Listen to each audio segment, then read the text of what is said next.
Mister শ্বশুর আব্বা, mister শ্বশুর আব্বা, আমি আপনাকে মনে করে দিতে চাই, আমার মনে হয় আপনি ভুলে গিয়েছেন। ঈদের চাপে পড়ে আমার কথা হয়তো আপনি ভুলে গিয়েছেন।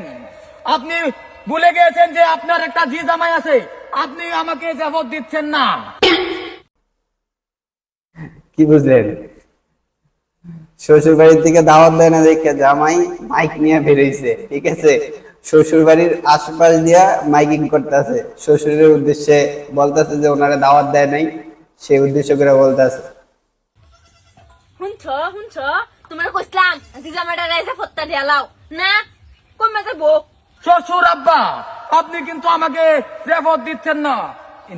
ইন্দাদর মিস্টার তালু, মিস্টার তালুই, আপনি মনে হয় এই ফুতুরার কথাও ভুলে গিয়েছে। আপনি গেছে বাড়িদের মধ্যে আমাকে একটা কাপড় দিয়েছিলেন, এই ঈদে আমাকে কিছুই দেন নাই মিস্টার তালুই। শ্বশুর আব্বা, আপনি যদি শুনেন আমার কথা, আপনি কান দিয়া শুনেন, মন দিয়া শুনেন, আমার কথাটা আপনি ভালো করে শুনেন। ঈদের যাবত কিন্তু আমাকে দিছেন না, আমাকে দিছেন না, আমি আপনাকে বারে বারে বলে দিচ্ছি, আপনি কিন্তু আমাকে এইবার ঈদের যাবত দিছেন না। শ্বশুর আব্বা, এইবার ঈদে কিন্তু আমাকে দামি দামি কুত্তা, শেরওয়ানি, পাঞ্জাবি দিতে হবে, না হলে আপনার মেয়েকে আমি শ্বশুরি আপনার ঘরে পাঠিয়ে দিব মিস্টার তালু।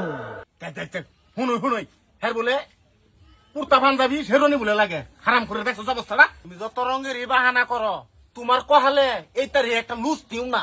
তুমি যে আমার ধেরে নিছ, এটা তোমার বাপের ভাগ্য। এক কাম হচ্ছে, কিন্তু আমার মনে শুনতেছে না, বাড়ি ভিতরে ঢুকে পড়ি। মিস্টার নি শ্বশুর আম্মি, মিস্টার শ্বশুর আব্বা, আপনাদের গোষ্ঠীর ঠাউর জামাই আপনাদের বাড়িতে প্রবেশ করতেছে। আপনারা আপনাদের জামা কাপড় ঠিক করে বসে, ঠিক করে বসে। আপনার পুত্ররা সাথে চলে এসে। ঠিক কইছো। এই যে বাড়াতে হচ্ছে, হ্যাঁ বলে তো কইতেছি, তাও তো বাড়াতে কি শুনে যাইতেছে। কি করা যায়? আমি বলাই আব্বা, শ্বশুর আব্বা, কানা তো সেটা কানো আর আপনি কই পলাবার চেষ্টা করতেছেন? আপনি পলাবার চেষ্টা করলে হবে না, আমরা আপনার সামনে এসে গেছি। শুনছি শুনছি শ্বশুর আব্বা, শুনছি। শ্বশুর আব্বা, তালামানি করতেন বেড়া। এই হোমন্দির হুতাই, তোরা যাবার দিছিল, তোরা মাইকলে যায় উনলে, হ্যাঁ মাইকলে আইতো না, আমি নিজে নিজে একটা বুঝতে আমার আনি একটা বাবু তো ভাবতো তুই নিজে নিজে মনে আমার বাবু আমি একটা মাপ ধর, তা আমার যাবো তুই না মাইক দিয়ে আলাদ করে সারা বস্তির মানুষের উনাই শেষ করে দিছ, সারা বস্তির মধ্যে ইজ্জত বিলাই দিছ আমার। এই তারিখে যে আমি নিজেই একটা লুচ নিউ লইছি না, হ্যাঁ। তোরা দোন লাগে, শেরনি দোন লাগে, হ্যাঁ। পাঞ্জাবি দোন লাগে। না তাহলে দিতাম না মাইছে কনা সাল নাই কুত্তার বাগা নাম তো সব তোমার এই যে এরম হয়ে গেছে শ্বশুর আব্বাই নে। হ্যাঁ তোরা যে বস্তাটা মুখ করবেন তো লেভেল ছাড়তেন না, আইনের যে এরম অবস্থা, বস্তাটা মুখ করেন তো লেভেল ছাড়তেন না। যাবো দিত তার নাম গাবার মাইতে পাঞ্জাবি একটা কান্তলে মাপ ধরার মতন গুরু একটা যাবো দিতাম না, খুব তালে যাবো একটা দিতাম বদ্ধ হর বদলাম কি যাইতে বলা। আবার গাড়ির 3টা টমটম লইছি, মাইক 3টা বানছি, রেকর্ডিং করে সারা বস্তু পাড়াই দিই। আর মুখ কি বাদে আনছেন না, এটা দেখবার আছে। হারাম করে দল, তোরা যে ছেড়ে দিছি, এটা তো তোর বাপের ভাগ্য। আমার বাহির ভাগ্য নেই, আমার ভাগ্য তুই বুড়াইতে বুঝলা আমার বাবা একটু থামো। কিছু কও। আম্মাজি, আম্মাজি, মিস্টার আম্মাজি, আমি কিছু কই নর্মাল হিসাবে কর, নর্মাল হিসাবে কর। মাইকটা বন্ধ করো, নরমেলা হে না আমার মাইকটা মাউল, মিস্টার মাউল, অবস্থা যদি কিছু দেয়ালান তাড়াতাড়ি আমরা যাইতাম। কইতাছে কি কাম কাম করতে আমি বলে ঠিক করে লইতাম আগে। শুনছো আলাপ পাতা হারাম করে দল যাবি, যাবি কিতে, হ্যাঁ কি যে এমে এমে মারো শ্বশুর আব্বা আমাকে মারতাছে, আমি কই দে মাইক দা কইয়াম, একটা বার দিলে মাইক দা কইয়াম।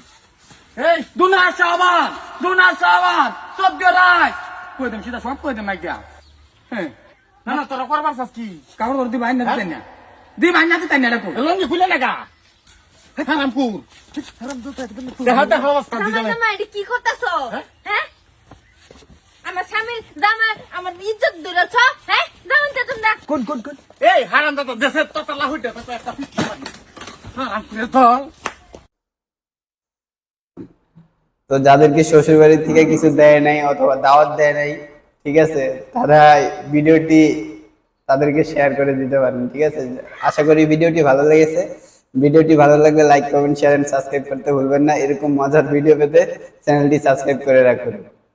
দেখা হবে অন্য কোনো ভিডিওতে, ততক্ষণ পর্যন্ত ভালো থাকুন, সুস্থ থাকুন, আল্লাহ হাফেজ।